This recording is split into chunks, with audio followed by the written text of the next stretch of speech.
Hello guys, in this video I am going to show you how to set to avoid ferries slash car shuttle trains in the TomTom Go application.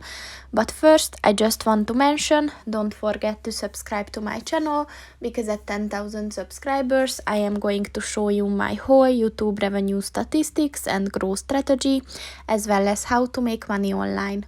Let's jump into it. First of all, open the application on your phone and then click on the menu button at the bottom of the page on the left, and then scroll down and click on the settings button, and then click on the route planning button, and then at the bottom of the page look for the avoid on every route section, and within that the ferries slash car shuttle trains button.